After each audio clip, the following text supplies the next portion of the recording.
Okay, we're going to get started here, guys. So the United States is going to enter World War I on the side of the Allied powers, but it actually takes us quite a while to get there. So the war started in 1914, and it's not going to be until 1917 that the U.S. enters the war on the side of the Allies. So one of the first things to happen that kind of starts to nudge the United States to join is in May of 1915, a German U-boat submarine is going to fire upon what appears to be a passenger ship named the Lusitania. This was the world's largest passenger ship, and it seems like the Germans attack it for no apparent reason. The Germans fired on this passenger ship actually in retaliation for the United Kingdom's blockade of Germany. So this is done as an act of war, and they actually claim that the British had filled the hull of this ship with weapons that they were getting from the United States. And they claimed that was why the ship sank so quickly. So this is going to cause a storm of protests in the United States because 128 Americans were on board and died. You can see the headline there. Also, another thing that happened is that in January of 1917, the Germans are going to offer Mexico a secret deal that's in the Zimmerman telegram. Now, this one is kind of one that I think kids find a little crazy, but basically Germany sent a telegram to Mexico, and the British intercepted it. And what it said is that they were going to be using unrestricted submarine warfare, and they knew that this was going to anger the United States. And they knew that the United States would probably join the war. So what they wanted is they wanted Mexico to align with Germany and go to war with the United States. This, of course, would cause the United States to be fighting a two-front war in Europe and along the Texas-Mexico border. As a reward for this, the leadership in Germany promised Mexico that they would get back their territory of Texas, New Mexico, and Arizona, and anything else that they wanted to take. So if Mexico joined the German in war, they would get this entire section that was actually part of the Mexican secession in 1848, and all that territory would go back to them. Now, instead of actually getting this, the Mexicans never got it. The Mexican government never got it. But the British gave it to the American newspapers. And it was published. The letter was published in the newspaper. And as a result, Americans are going to be really angry and finally say, hey, we need to join the war. Look, these guys are trying to provoke a war. So on August 2nd of 1917, President Woodrow Wilson asked Congress to declare war on the Central Powers.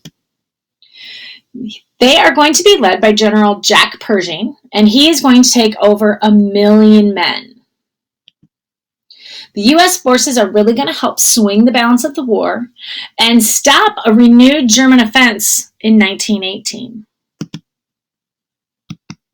The first U.S. battle was the Second Battle of the Marne, and the U.S. forces held the Allied line. Now remember, France and Great Britain had been fighting for 3.5 years at this point. They had really lost, millions of men. They had lost ground. They had lost weapons. And so the United States was really interjecting them with a last big surge of energy. And this will be the last of the German offenses. So the German government is going to call for an armistice, which is going to be an ending of the fighting on the Western Front. So an armistice is an agreement that's made by both sides to stop fighting for a certain amount of time. Now remember, an armistice doesn't say necessarily like I won or you won. It says we're just not going to fight anymore. Both sides are going to agree. And so now we're going to talk about peace. Now, this is really important to remember because Germany thinks that they're coming into this and that they're going to be, okay, let's talk peace talks. How can we all get along? They're not necessarily thinking that they're the bad guys. So on November 11th, it's made into a national holiday. Many Western nations called it Armistice Day. We called it that, of course, until World War II, when we changed it then to Veterans Day after we had, another war and another group of heroes to celebrate. So this is an important meeting here, as you can see. This is going to be the Paris Peace Conference. This is where the head of all 4 major allied nations, called the Big Four, are going to write a treaty to end World War I. Now, everybody's very much got their own agendas here. This is President Woodrow Wilson. This is the Prime Minister David Lloyd George. This is the French Prime Minister Georges Clemenceau. And this is the Italian Prime Minister Vittorio Orlando. Now, the 2 guys in the middle are the ones who really feel like they can be calling the shots because they fought the most, lost the most, and France especially feels like they get to call the shots because all the fighting happened in their country. So they all want very different things. The United States would like to see peace without victory, meaning that they don't want to cause further conflicts and avoid resentments. The UK and France want to punish Germany severely for what they have done. And Italy is really just hoping to gain some ground in Austria and Hungary. So Woodrow Wilson comes up with what he calls his 14 points. He really feels like this will be lasting peace in Europe. Now, this is important because Wilson feels like we came in and swooped in and saved everybody, and so we should get to dictate the way the war ends. But France and Great Britain really didn't feel that way, and they did not want to talk about a peace agreement at all.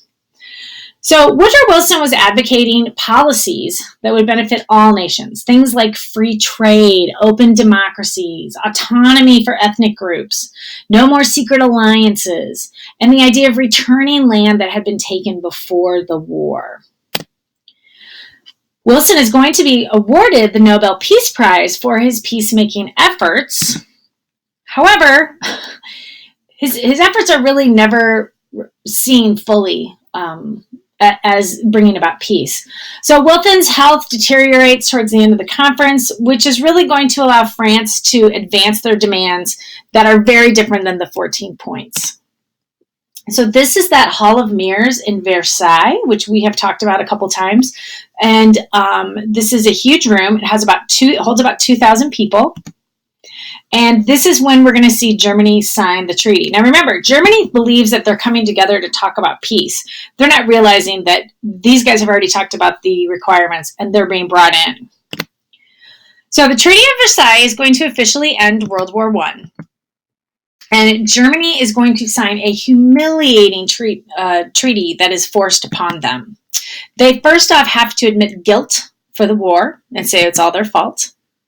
They have to agree to pay huge reparations, which include 132 billion gold marks as part of their guilt, which would, officially be repaid by October 10th of 2010. So that tells you it's, 90 years away.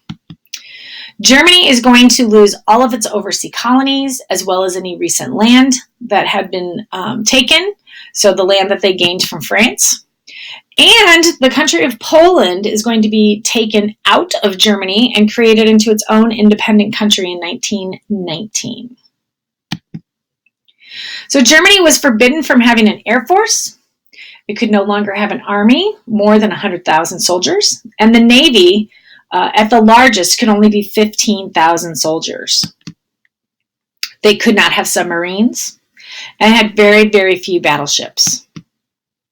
The troops could never occupy the Rhineland again, which is the border of Germany, Belgium, and France. And Austria-Hungary was broken apart into 2 different nations. So we will embed that Treaty of Versailles video into the section as well on Google Classroom. So the effects of the Versailles Agreement. First off, there's hyperinflation. And what that means is that your money isn't really worth anything anymore. So look at this.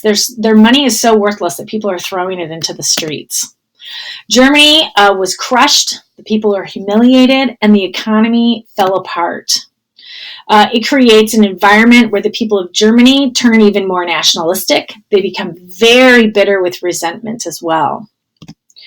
So if you've ever wondered how it was that Hitler was able to come to power, well, part of that was because the German people had been so humiliated, and he really brought forth from them a sense of pride. So this will allow for the rise of the Nazi Party and Adolf Hitler in the 1930s, and he really brought hope to the downtrodden German people.